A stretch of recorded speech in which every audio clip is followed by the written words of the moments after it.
الله تعالی دپاره د خلکو سره محبت ساتئ او د الله تعالی دپاره د خلکو سره بغض هم ساتئ. ځکه چې نبی کریم صلی الله علیه وسلم فرمایي ان احب الاعمال الى الله تعالی الحب فی الله والبغض فی الله. کوم یو کس چې د الله تعالی دپاره خلکو سره محبت ساتي او کوم یو کس چې د الله تعالی دپاره د خلکو سره بغض ساتي نو الله رب عزت ته دا عمل ډېر زیات غوره دی. خو موږ چې نن بغض ساتو د جومات د امام سره ساتو، چې بغض ساتو د طالبانو سره ساتو، چې بغض ساتو د چا سره ساتو د مفتي سره ساتو، چې بغض ساتو یو د نیک عمل سره ساتو. محبت دلته نه کوو. تاسو محبت د هغه کس سره وکئ کوم یو کس چې دیندارې، پرهیزګارې، سمجدارې، عقلمندې، خطیبې، ادیبې، دانشورې.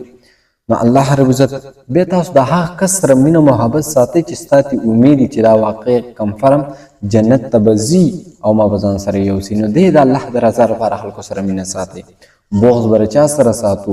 بغض چې کوم مونځ نه کوي، اودس نه کوي، ذکر نه کوي، اذکار نه کوي، تلاوت نه کوي، زکات نه ورکوي، مونځ نه کوي، نو د دې خلکو سره چې کوم دی بغض ساتئ.